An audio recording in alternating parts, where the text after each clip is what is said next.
عارف ان اغلى سعر متر ارض دلوقتي في العالم وصل ل 200,000 دولار؟ طب سألت نفسك مين اول واحد حط صورة على الارض وقال الارض دي بتاعتي؟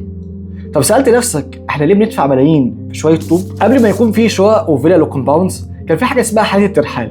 الانسان كان عايش حياة كده اللي هي المستأجر الطياري، النهارده نايم في كهف جوه الجبل، بكره نايم جنب النهر، وبعده نايم في الغابة. ليه بقى وقتها ما كانش في حاجة اسمها عقارات؟ ببساطة لأن ما كانش في حاجة اسمها قيمة مضافة للأرض. الأرض كانت متاحة للجميع، وكان مصدر رزق الناس هو الصيد وبس. الاكل كان بيتحرك، فالانسان كان لازم يتحرك وراه. في المرحله دي البيت ده كان مأوى مؤقت بيحمي من الامطار وبالرياح ومن المظاهر الطبيعيه، وبرضه من الحيوانات المفترسه. ما كانش في حاجه اسمها مفهوم الاستثمار او حتى التوريث. يعني مثلا لو انت كنت سبت الكهف بتاعك ومشيت وحد جه مكانه وخده، مش هترفع عليه قضيه طرد. اما بقى من 10,000 سنه حصل نقله نوعيه في التاريخ كله. الانسان اكتشف الزراعه، وهنا اتولد العقار رسميا. ليه؟ لان الزراعه محتاجه وقت، محتاجه حد يزرع، حد يسقي، حد يحصد، حد اصلا يحمي الزرع. فجاه بدا المكان يبقى اهم من الحركه، والانسان هنا سأل نفسه سؤال: انا ليه امشي واسيب الارض اللي انا تعبت فيها؟ وهنا بدا يبني اول بيت ثابت.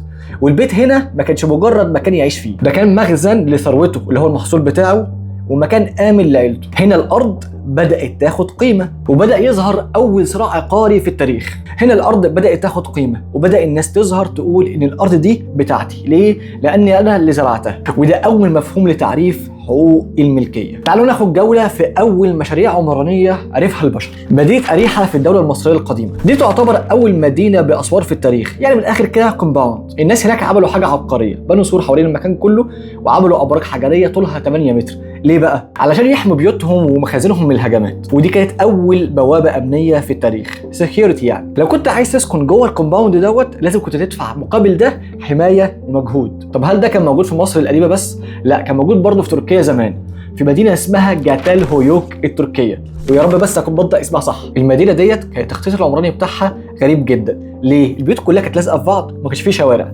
طب انا عايز ادخل بيتي، بدخله ازاي؟ بطلع فوق السطوح وبنط من السطوح للتاني عشان ادخل بيتي عن طريق فتحه. انت بقى لو كنت بروكر كنت هتبيع المشروع ده ازاي؟ هتقول له يا فندم المشروع ده مميز جدا، البيوت كلها لازقه في بعض، عشان حضرتك تدخل بيتك لازم تطلع بسلم خشب وتدخل من السطوح، ولا كنت هتبيعه ازاي؟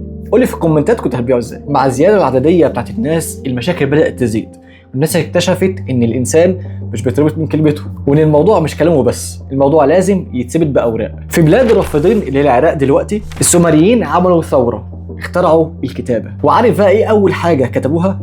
ما كتبوش شعر ولا قصائد حب ولا حاجات من دي. كتبوا ايه؟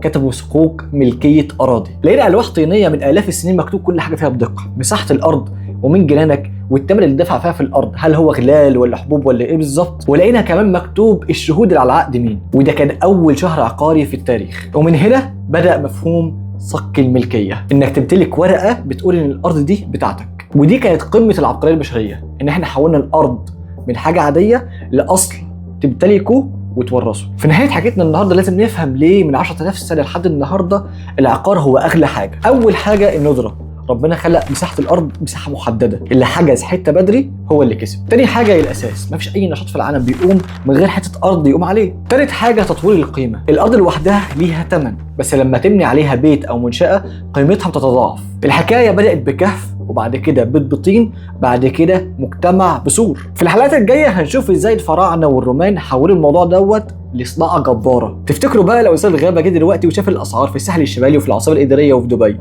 هيقول ايه؟ اكيد هيرجع الكهف تاني. في الحلقه الجايه هنتكلم عن الفراعنه ازاي بنوا اول مدن للعمال، وازاي عملوا نظام الضرايب العقاريه، وهل فعلا الاهرامات ديت كانت مشروع قومي عقاري. لو عجبتك الحلقه ديت ما تنساش تعمل لايك وشير وسبسكرايب، واكتب لي تحت في التعليقات ايه اغرب معلومه عرفتها النهارده في تاريخ العقارات. وزي ما وعدتكم ان ده مش مجرد محتوى، ده احنا هنا بنعرف اصل كل طوبه بنيناها.